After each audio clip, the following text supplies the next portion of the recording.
하나님의 말씀 마태복음 5장 27절에서 30절 말씀입니다. 같이 읽겠습니다. 또 간음하지 말라 하였다는 것을 너희가 들었으나 나는 너희에게 이르노니 음욕을 품고 여자를 보는 자마다 마음에 이미 간음하였느니라. 아멘. 27절, 28절 말씀 읽었습니다. 오늘 말씀은 예수님께서 음욕과 간음에 대해서 말씀하셨습니다. 이 간음이라는 것은 내 배우자 외에 다른 사람과 관계를 맺는 것을 간음이라고 합니다. 법적인 배우자 외에 다른 사람과 성관계를 맺거나 결혼하기 전에 그러한 성관계를 가지거나 하는 모든 것들을 다 간음이라고 말합니다. 구약 율법에서도 10계명에 보면 7째 계명이 간음하지 말라 말씀하고 있죠. 그리고 간음자는 반드시 하나님께서 쳐 죽이라고 말씀하고 있습니다. 간음은 하나님의 심판이 있고 죄입니다. 그런데 이 간음에 대해서 예수님께서 해석을 해주고 있습니다. 산상수훈이니까 제자들에게 혹은 산에서 들에서 많이 듣고 있는 이스라엘 백성들에게 이 구약에 말씀하고 있는 간음에 대해서 해석을 하고 있는데, 너희가 마음으로 여자를 향하여서 음욕을 품는 것도 간음이다.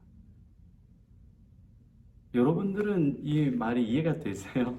이해는 되지만 받아들이기가 굉장히 어렵습니다. 왜냐하면 직접 내 배우자가 아닌 다른 사람과 간음한 것에 대해서 법적인 책임을 묻겠다? 그거야 뭐 어디 문화권이든지 다 통용되는 거니까. 그런데 내 눈으로, 마음으로, 생각으로 간음이 아니라 만지기만 했는데도 그것이 간음한 것과 똑같다. 이것은 너무한 것 같습니다. 왜냐하면 사람들은 살면서 예쁘다, 멋있다, 나도 한번 사귀어보고 싶다 이런 생각들을 다 마음속에 하기 때문에 그렇습니다. 어린아이부터 어른들까지 음란한 마음과 음란한 생각들을 한 번이라도 하지 않은 사람은 없을 거예요. 그런데 마음으로 생각한 것, 머리로 생각한 것까지 간음이다라고 하면, 음란한 생각을 한 것만이라도 간음이라고 하면 도대체 간음에 걸리지 않을 사람은 아무도 없습니다. 너무 예수님께서 지나치게 구약의 율법을 확대 적용한 것 같습니다. 그리고 이 실생활에는 전혀 맞지 않는 말 같습니다. 그 밑에 구절에도 보면은요, 내 오른 눈이 범죄하고 내 오른손이 범죄하면 눈을 빼버리고 손을 찍어버리라. 그렇게 해서 죄를 짓고 지옥에 가는 것보다 차라리 눈이 보지 않고 손을 사용하지 않고 장애인으로 천국에 가는 것이 낫다라고 말합니다. 그러니까 말을 쭉 유추해 보면 뭐냐? 음란하거나 죄를 지면 영원한 천국에 갈 수 없다는 말입니다. 예수님께서 이 말씀을 하시는 이유는 뭘까요? 다 간음자로 만들어가지고 주님께서 지옥 보내고 정죄하고 심판하시기 위해서 이 말씀을 하시는 걸까? 예수님께서 이 말씀을 하시는 이유는 우리는 모두 다 음란함과 간음죄 안에 있다라는 겁니다. 우리는 음란과 간음의 죄를 벗어날 수 없다는 겁니다. 다시 말하면 모든 사람들은 다 죄의 영향력 안에 있다라는 것을 말씀해 주고 있습니다. 우리가 아무리 착하게 살고자 하고 음란과 간음과 여러 가지 세상의 죄의 유혹을 끊고 이기고 싶지만 인간은 그 유혹에 연약한 사람이라는 거예요. 아담과 하와가 범죄한 이후로 인간에게 마음에는 죄성이라는 게 있습니다. 늘 우리는 죄의 유혹 아래, 죄 아래 있다라는 것을 말씀해 주고 있습니다. 그렇지 않고 나는 간음 한 번도 한 적이 없는데요. 나는 결혼도 안 했는데 웬 간음? 나는 내 아내, 내 배우자를 그렇게 사랑하는데 딴 여자는 만지기만 했지 다른 간음까지는 안 갔어요. 그러니까 간음이 아니에요. 이렇게 말할 수 없다는 거예요.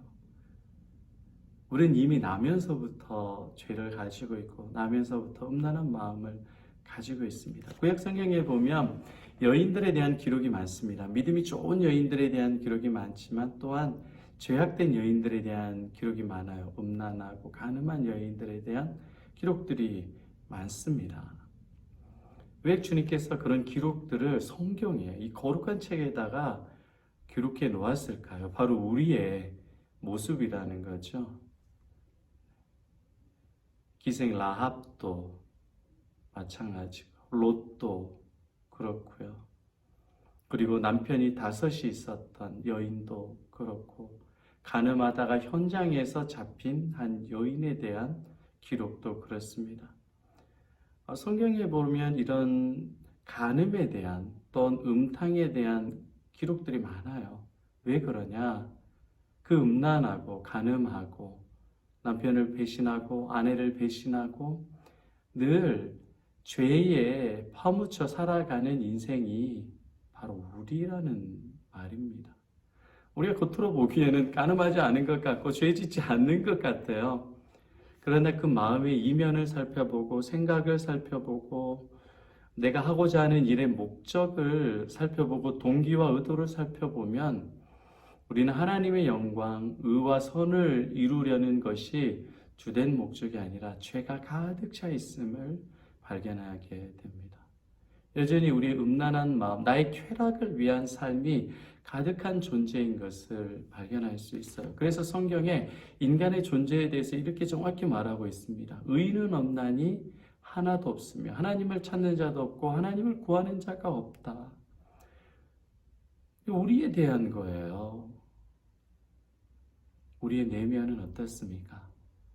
늘 세상의 쾌락으로 만족하지 못하는 사람이 인간입니다. 내 배우자로는 만족하지 못하고 늘 다른 쾌락을 쫓아다니는 인생이 인간입니다. 궁극적으로는 하나님이 아니라 세상을 음란하게 섬기는 모습이 바로 우리들입니다.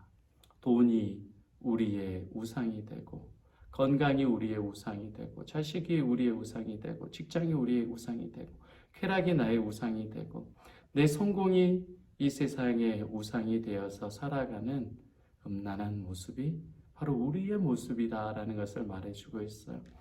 우리는 이 음란과 간음으로 인하여서 하나님의 심판받아야 되고 멸망받아야 되는 거예요. 늘 괴로워요. 이걸 이기지 못해서 늘 절망하고 좌절합니다. 그런데 이 음란하고 악한 우리들을 위하여서 예수님께서 구원자로 오셨습니다.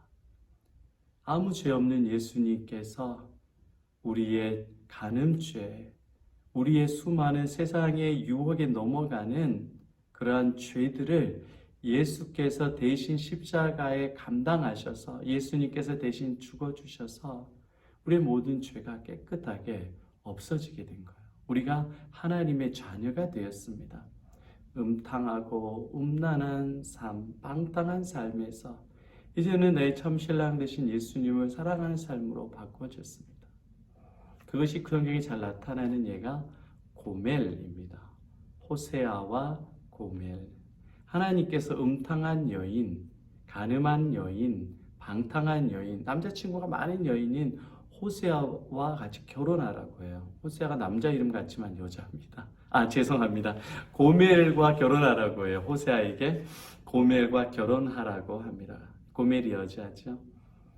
그런데 이 고멜이 호세아를 통해서 애 둘을 낳고도 또 떠나요. 세상의 쾌락을 쫓아 다른 남자를 찾아 떠나갑니다. 그리고 이 고멜이 결국에는 창녀가 돼서 팔려요. 배신을 당한 거죠. 그럴 때 호세아가 다시 가서 고멜을 데려오는 거예요. 어떻게 데려오냐? 야, 이 머리채를 잡고, 야, 이년아, 네가 우리를 버려. 다른 남자랑 놀아나. 그렇게 하지 않고 따뜻한 말로 위로해줘요. 사랑해줘요. 그의 외로움, 그의 상처, 그의 아픔을 호세아가 위로해 줍니다. 그리고 내가 이후에는 더 너를 사랑하겠다. 이 창기와 같은 고멜을 끝까지 용서하고 사랑하고 예뻐해 준 사람이 누구죠? 호세아죠. 이 호세아가 바로 예수 그리스도를 상징하고 있습니다. 고멜은 음란하고 음탕한 죄악된 우리 인생을 상징하고 있습니다. 우리는 늘 세상의 쾌락에, 세상의 음란에, 간음에 노출되어 있는 존재입니다.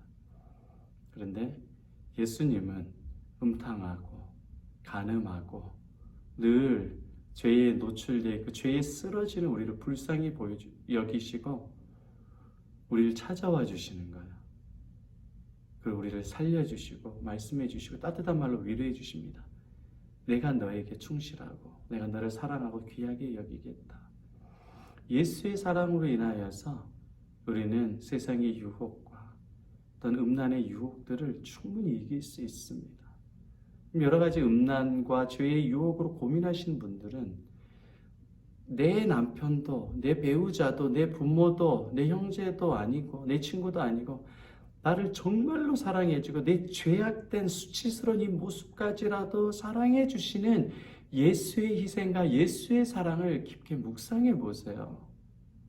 그때 우리의 갈급한 마음이 채워지는 거예요. 나를 사랑하는 한 사람, 나를 믿어주는 한 사람이 있지. 하나님, 예수 그리스도, 성령께서 깨닫게 해주십니다. 그 은혜와 사랑으로 세상에서 가장 음란하고 음탕한 우리를 용서하시고 사랑하시는 예수의 은혜와 사랑이 넘치시기를 축복합니다.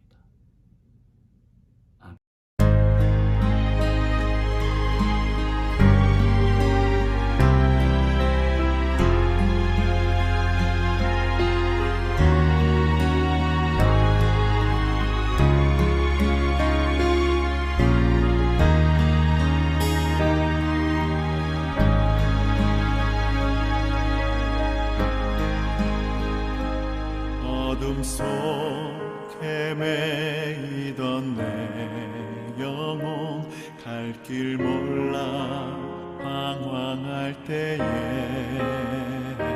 주의 십자가 영광의 그 빛이 나를 향해 비추어 주셨네. 주홍빛보다 더 붉은 내 죄 그리스도의 피로 씻기어 완전한 사랑 주님의 은혜로 새 생명 주께